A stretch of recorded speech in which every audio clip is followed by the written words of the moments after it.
Hello అండి. దీనికి previous వీడియోలో కంచిలో స్టే చేస్తున్నాం నైట్ అని చెప్పాను గదా! ఇప్పుడొచ్చేసి మార్నింగ్ లేచి ఫ్రెష్ అయిపోయేసి ఇంకా టెంపుల్స్‌కి విజిట్ చేస్తున్నాం. గ్రౌండ్ జీ నొక్కు.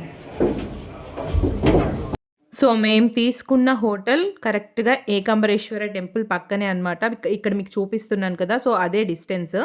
సో, టెంపుల్ రెనోవేషన్ జరుగుతా ఉంది. లేకపోతే ఈ గోపురం నుంచే మనం ఎంటర్ అవుతాము. ఇదే అనమాట ఎంట్రన్స్ మామూలుగా అయితే. సో, ఇప్పుడు ఇక్కడ మరమ్మతులు చేస్తున్నారు కాబట్టి ఈ పక్కన ఇంకొక ఎంట్రన్స్ పెట్టారు. సో, అక్కడి నుంచి లోపలికైతే వెళ్ళాము. ఇదైతే ఫస్ట్ టైం కాదండి. ఇంతకు ముందు గూడా వచ్చున్నాను ఈ టెంపుల్‌కి. బట్ ఫస్ట్ టైమ్ వచ్చిన ఫీలింగే అనమాట. నెక్స్ట్ ఇంకోసారి వచ్చినా గూడా అలాగే అనిపిస్తది. మొదటిసారి కొత్తగా చూస్తున్నట్లు అంత బావుంటాయి టెంపుల్స్. మేమైతే యూట్యూబ్ ఛానల్ స్టార్ట్ చేయక ముందు తమిళనాడు టూర్ వేసుకున్నాము. అప్పుడు కవర్ చేశామనమాట ఈ టెంపుల్స్ అన్నీ. Ekambareswara temple. So last time వచ్చినప్పుడు పెయింటింగ్స్ ఏం లేవు. ఇప్పుడు అంతా పెయింటింగ్స్ వేస్తున్నారు. చాలా బాగుంది టెంపుల్. పడతావే ఒక ఓవర్ యాక్షన్.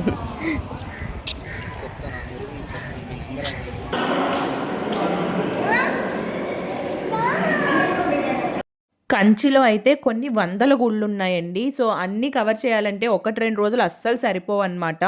కంచి అనగానే ఫస్ట్ కామాక్షి అమ్మవారి టెంపుల్ ఎలా గుర్తొస్తుందో, అలాగే ఈ ఏకాంబరేశ్వర టెంపుల్, దాంతో పాటు వరదరాజ పెరుమాళ్ టెంపుల్, ఇంకొన్ని టెంపుల్స్ ఉన్నాయన్నమాట.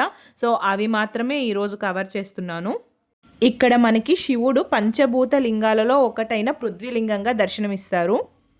ఈ టెంపుల్ మొత్తం 25 ఏకర్స్ ఉంటుందండి. చాలా పెద్ద టెంపుల్. కోనేరు కూడా చాలా పెద్దగా ఉంటుంది. చూపిస్తాను. లోపల చూసారా ఈ స్తంభాలు, అసలు ఎన్ని శివలింగాలు మనం దర్శనం చేసుకోవచ్చో. అంతేకాకుండా ఈ టెంపుల్‌లో ఇంకొక స్పెషల్ కూడా ఉందండి. అదేంటంటే ఈ టెంపుల్‌లోనే 3500 సంవత్సరాల నాటి మామిడి చెట్టు ఒకటి ఉందన్నమాట. సో, ఆ మామిడి చెట్టులోనే 4 రకాల టేస్ట్‌లు కలిగిన మామిడి పళ్ళు కాస్తాయట. అంతేకాదండి ఈ చెట్టు కిందే పార్వతీదేవి శివుడిని ఇసుకతో లింగంలా తయారు చేసి పూజించి తపస్సు చేసి పెళ్లి కూడా చేసుకున్నారట.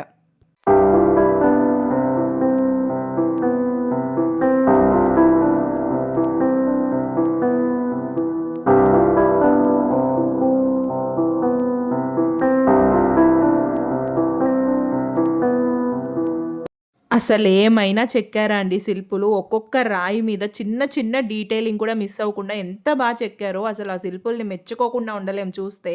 ఇంత అద్భుతమైన కల్చర్, ఆర్కిటెక్చర్ మన ఇండియాలో ఉండడం నిజంగా మన అదృష్టం అండి. అసలు ఆ కాలంలో ఇంతింత స్తంభాలు చెక్కారు అనంటే నిజంగా మాటలు కాదండి. అసలు ఎంత అద్భుతమో కదా! సో, ఇదేనండి కోనేరు. చూస్తున్నారు కదా ఎంత పెద్దగా ఉందో. 25 ఏకర్స్‌లో టెంపుల్ ఉన్నప్పుడు కోనేరు ఈ మాత్రం కూడా ఉండకుండా ఎలా ఉంటుంది చెప్పండి. సో, ఈ కోనేరు చుట్టూ కూడా బోలెడన్ని స్తంభాలున్నాయండి. అసలు ఎన్ని స్తంభాలున్నాయో కొన్ని వేల స్తంభాలు చూడొచ్చు మనం ఈ టెంపుల్‌లో.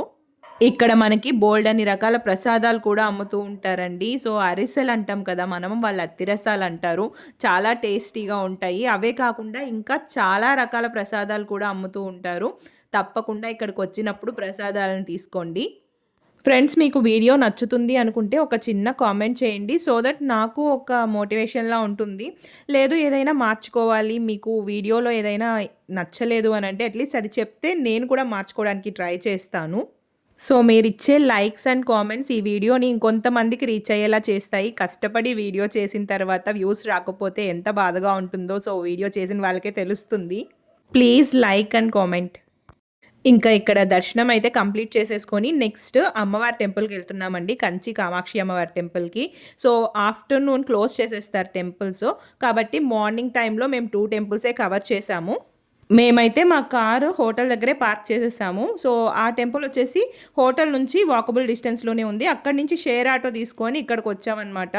సో, కార్ పార్కింగ్ అవి టెంపుల్స్ దగ్గర చాలా కష్టం, దొరకవు. సో, బెటర్ ఓన్ వెహికల్ కంటే కూడా షేర్ ఆటో తీసుకోవడం. సో, మేము వెళ్ళిన రోజైతే ఫ్రైడే, చాలా రష్ ఉంది టెంపుల్‌లో. అండ్ సేమ్ టైంలో అమ్మవారికి ఏదో అభిషేకం చేస్తూ బ్రేక్ ఇచ్చున్నారనమాట. క్యూలో చాలాసేపు వెయిట్ చేయాల్సొచ్చింది. కానీ దర్శనం మాత్రం చాలా జరిగిందండి. ఫ్రైడే కాబట్టి అమ్మవారికి బంగారు చీర కట్టున్నారు. చాలా అంటే చాలా దర్శనం జరిగింది. శీఘ్ర దర్శనం అని చెప్పేసి టికెట్స్ అమ్ముతూ ఉంటారండి. 100 రూపీస్, 200 రూపీస్ అలాగా. సో, అవి తీసుకున్నా కూడా మీకు ఫ్రీ దర్శనానికి దానికి మాక్సిమం ఒక 10-20 మినిట్స్ తప్ప పెద్ద డిఫరెన్స్ ఏముండదు. సో, లోపలికి ఇంకా ఫోన్ అది నాట్ అలౌడ్ కాబట్టి దర్శనం చేసుకొని వచ్చేసాక ఇక్కడ టెంపుల్‌లో దీపాలు పెడతా ఉన్నారు అందరూ. ఫ్రైడే కదా! మేము కూడా పెట్టాము అమ్మవారి ధ్వజస్తంభానికి ఎదురుగ్గా.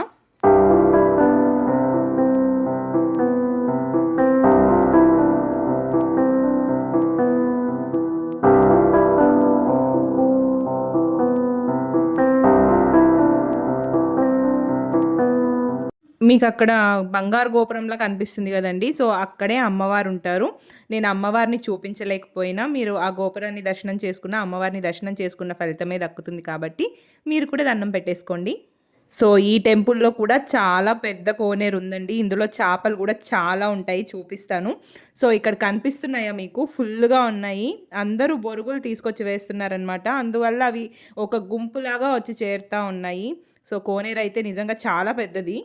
ఈ వీడియో చూస్తున్న వాళ్ళల్లో ఎంతమంది కంచి టెంపుల్స్ నేను చూపించినవి విజిట్ చేశారో నాతో కామెంట్ సెక్షన్‌లో షేర్ చేసుకోవడం మర్చిపోవద్దు.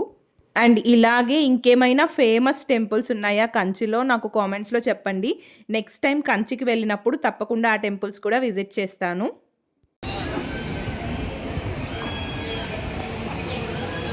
రౌండ్ తిరుగుతున్నాయి చూడు అసలు. ఏమంటే అవి ఒక ఆర్డర్లో రౌండ్గా తిరుగుతున్నాయి చక్రం తిరిగినట్టు.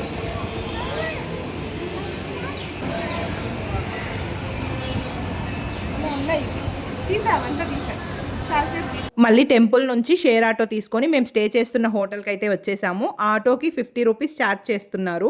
సో ఇప్పుడు రూమ్ వెకేట్ చేసేసుకొని ఇంకొక 2 టెంపుల్స్ ఉన్నాయన్నమాట. మార్నింగ్ 2 టెంపుల్స్ మాత్రమే చూసాము. అమ్మవారి టెంపుల్, ఇంకోటి వచ్చేసి ఏకాంబరేశ్వర టెంపుల్. అండ్ ఇప్పుడు వచ్చేసి కైలాసనాథర్ టెంపుల్. ఇది 1300 ఇయర్స్ బ్యాక్ టెంపుల్ అంటండి. సో అలాగే వరదరాజ పెరుమాళ్ టెంపుల్. సో ఈ 2 టెంపుల్స్ 4 o'clock అనమాట మళ్ళీ ఓపెన్ చేసేది. మధ్యాహ్నం 12కి క్లోజ్ చేసేస్తారు. సో ఇప్పటి వరకు రూమ్లో ఉండి ఇంకా రూమ్ వెకేట్ చేసి ఒకేసారి ఆ టెంపుల్స్ చూసుకొని ఇంకా అరుణాచలంకి అయితే వెళ్ళిపోదాము. ఇప్పుడు ఆ టెంపుల్స్ చూడడానికి వెళ్తున్నాం కదా, చూసేద్దాం పదండి. ఈ 2 టెంపుల్స్ని నేను నెక్స్ట్ పార్ట్లో పోస్ట్ చేస్తాను. మీకు బోరింగ్గా అనిపించి స్కిప్ చేస్తే ఒక మంచి టెంపుల్ని చూడడం మిస్ అయిపోతారు, అందుకోసం అని చెప్పేసి. Thanks for watching. Please subscribe guys. Bye.